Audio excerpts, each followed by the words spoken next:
इस वीडियो में हम जानेंगे प्रॉफिट एंड लॉस स्टेटमेंट के बारे में। तो किसी भी कंपनी में इन्वेस्टमेंट करने से पहले आपको profit and loss statement check करना बहुत ही जरूरी है। अगर आप बिना प्रॉफिट एंड लॉस स्टेटमेंट अगर आप चेक नहीं करेंगे, आप किसी भी स्टॉक में आप इन्वेस्ट कर रहे हैं लॉन्ग टर्म के लिए, तो अगर आप profit and loss statement check करेंगे तो आपको पता चल जाएगा कि ये कंपनी लॉस में चल रहा है कि प्रॉफिट में चल रहा है। तो प्रॉफिट एंड लॉस स्टेटमेंट में हम लास्ट 5 ईयर के कंपनी का किसी भी स्टॉक का एनालाइज करते हैं, profit and loss last 5 year का। तो 5 ईयर का आप चेक करेंगे तो पता चल जाएगा कि ये कंपनी लास्ट 5 ईयर में प्रॉफिट में जा रहा है कि लॉस में जा रहा था। तो चलिए स्टार्ट करते हैं। तो इसके लिए हम एक वेबसाइट में विजिट करेंगे, moneycontrol.com वेबसाइट पे। वहां पे जाके हम किसी एक स्टॉक का एनालाइज करेंगे प्रॉफिट लॉस स्टेटमेंट। जैसा कि आप देख सकते हैं, ये एक मनी कंट्रोल वेबसाइट है। तो यहाँ पे आपको क्या है, मनी कंट्रोल बहुत ही अच्छा वेबसाइट है। तो यहाँ पे आपको किसी भी कंपनी का पूरा डिटेल्स मिल जाएगा। तो ठीक है, तो आप यहाँ पे आप सर्च कर लीजिए। मैं आपको एक ONGC का दिखा देता हूँ। ONGC आप सर्च करिए यहाँ पे।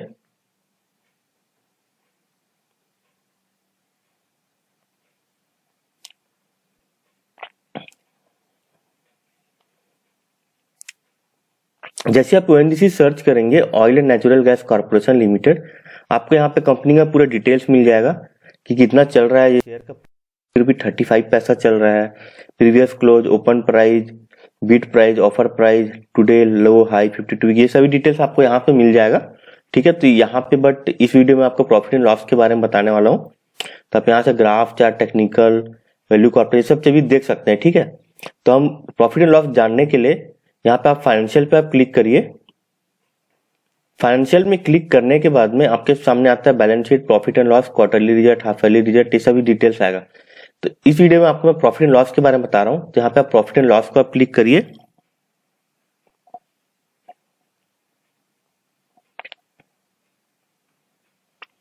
मनी कंट्रोल ये बेस्ट वेबसाइट है। आपको मतलब किसी भी स्टॉक का फाइनेंशियल डिटेल जानना है तो सबसे बेस्ट वेबसाइट है।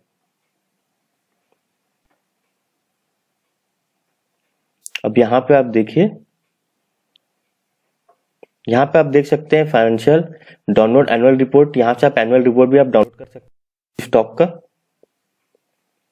अब मैं यहाँ पे आपको बता देता हूँ profit and loss account of oil and natural gas corporation in crore. जैसे कि 16, 17, 18, 19, 20। ठीक है, मार्च 2016, 2017, 18, 19, 20 से 5 लास्ट 5 ईयर का प्रॉफिट एंड लॉस का डिटेल बताएगा आपको। तो देख सकते हैं इन करोड़, ये जितना भी अमाउंट जो देख रहे हैं ना आप, ये सब के सब करोड़ में है, CR में है। तो सबसे पहले आता है इनकम के बारे में आपको बता देता हूँ। इनकम में सबसे पहले आता है रेवेन्यू फ्रॉम ऑपरेशंस।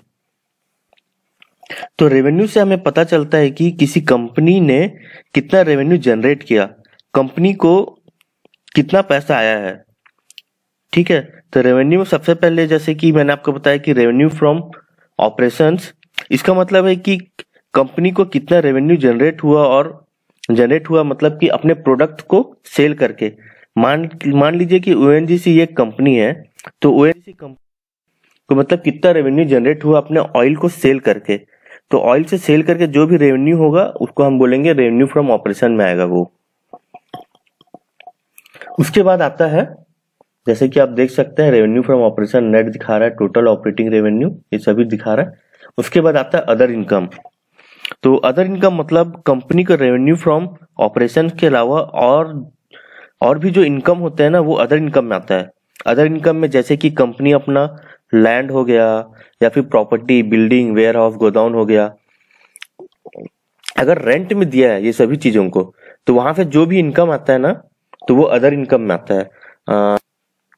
और जैसे कि ONGC कंपनी ने किसी को पैसा दिया हुआ है, तो किसी पैसा दिया हुआ है तो वो कंपनी वाले ONGC कंपनी को क्या है कि जो इंटरेस्ट पे करेंगे, तो वो जो इंटरेस्ट आता है ना, वो भी अदर इनकम में आता है। तो अब यहाँ पे हम इसको कैलकुलेशन कैसे करेंगे, टोटल रेवेन्यू का कैलकुलेशन करने के लिए आपको यहाँ पे revenue from operation plus other income को अगर आप ऐड करेंगे तो आपको यहाँ पे टोटल रेवेन्यू मिल जाएगा आपको। ठीक है, तो यहाँ पे आपको टोटल रेवेन्यू आ गया। रेवेन्यू फ्रॉम ऑपरेशन को ऐड करके अदर इनकम में ऐड करेंगे तो आपका टोटल रेवेन्यू आ गया। अब मैं आपको बता देता हूँ एक्सपेंसेस के बारे में। तो एक्सपेंसेस क्या होता है? एक्सपेंसेस का मतलब है कि कंपनी ने कितना खर्चा किया है, कंपनी ने कितना खर्चा किया है अपने प्रोडक्शन को बढ़ाने के लिए, ताकि उसका सेल्स बढ़ सके।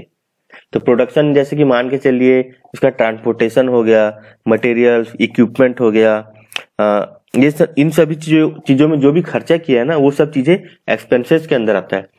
तो एक्सपेंसेस में जो सबसे पहला आता है वो है material consume. Cost of material consume का मतलब है कंपनी को कितना कॉस्ट लग रहा है रॉ मटेरियल किसी भी प्रोडक्ट के मैन्युफैक्चर पे। ठीक है, तो ये आता है कॉस्ट ऑफ मटेरियल कंज्यूम में। उसके बाद आता है ऑपरेटिंग एंड डायरेक्ट एक्सपेंसेस।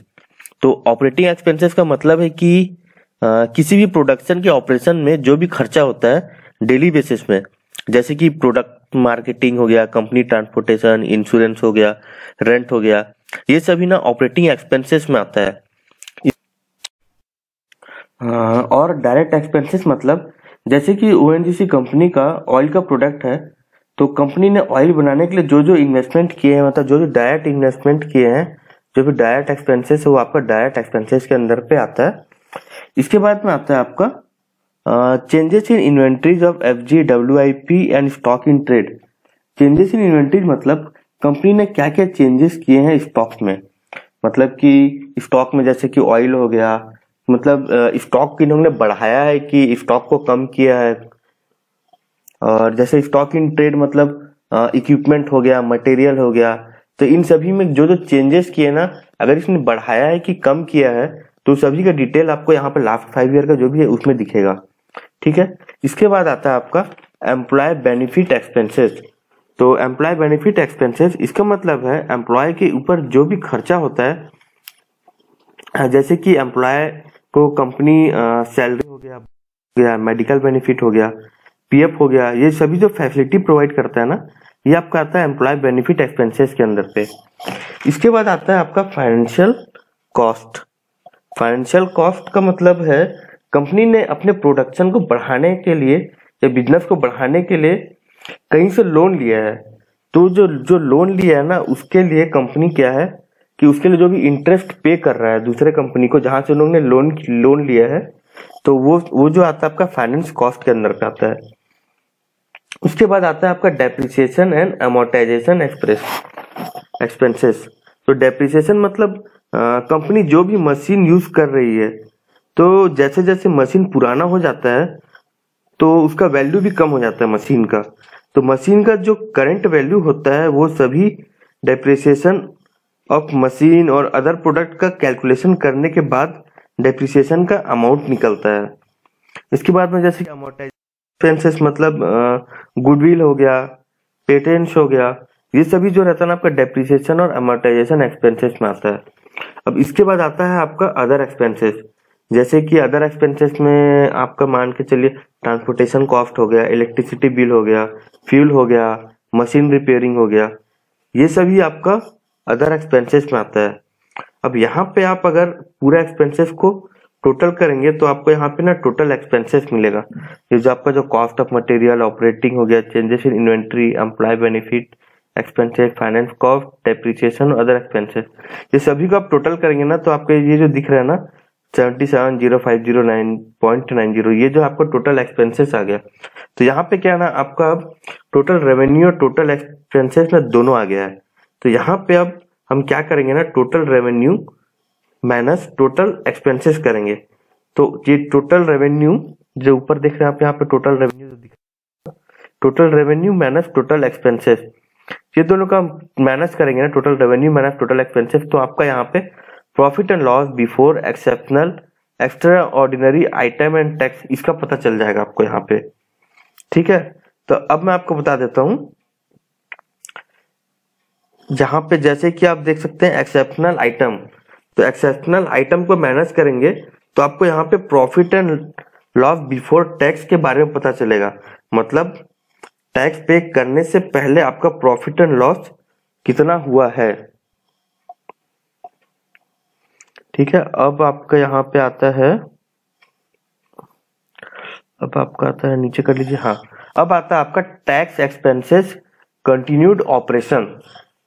यहाँ पे जो भी current tax and deferred tax होता है ना, वो कंपलसरी होता है किसी भी कंपनी को गवर्नमेंट को पे करने के लिए। तो यहाँ पे कंपनी टैक्स पे करती है, तो यहाँ पे टैक्स पे करने के बाद में देख सकते हैं टोटल टैक्स एक्सपेंसेस जितना भी आया, करंट टैक्स हो गया, डेफर्ड टैक्स हो गया, ये सभी पे करने के बाद 6924,132,38 ये अभी आपका पूरा ये टोटल टैक्स आ गया, टोटल टैक्स एक्सपेंसेस आ गया।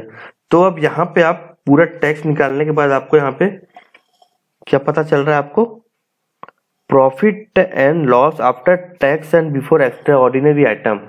ठीक है, तो यहाँ पे आपका पूरा टैक्स आने के बाद में आप इसका आप कैलकुलेशन करेंगे, आप इसको प्रॉफिट लॉस बिफोर टैक्स से आप मैनेज करेंगे इसको टोटल टैक्स एक्सपेंसेस को, तो आपको यहाँ पे profit and loss after tax and before extraordinary item आ जाएगा।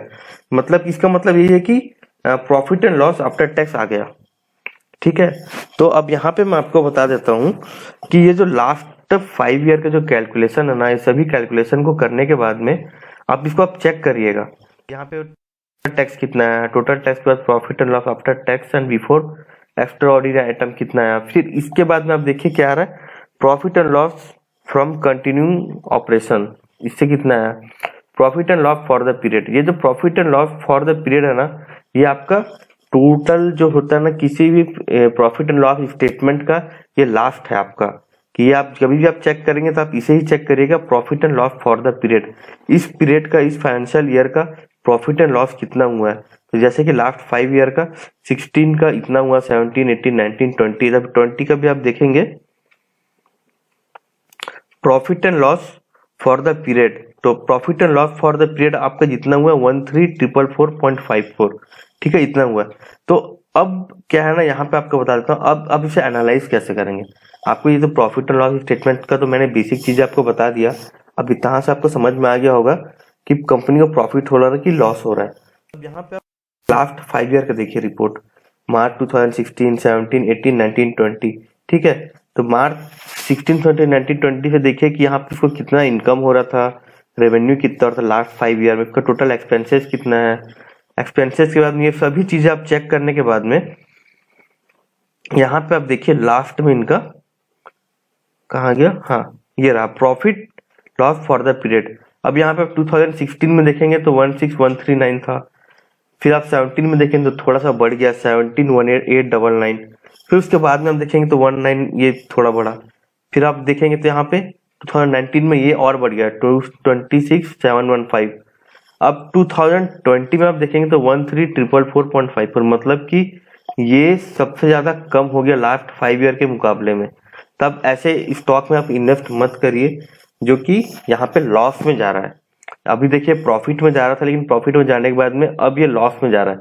तब कभी भी किसी में आप इन्वेस्ट कर रहे हैं तो उसका लास्ट 5 ईयर का स्टेटमेंट चेक करिए, प्रॉफिट एंड लॉस, जो लास्ट 5 ईयर में वो कंटिन्यू प्रॉफिट कर रहा है नहीं कर रहा है, उसका परफॉर्मेंस कैसा है, कैसा परफॉर्म कर रहा है, तो वो सभी डिटेल्स में आपको प्रॉफिट एंड लॉस के यहाँ से मिल जाएगा।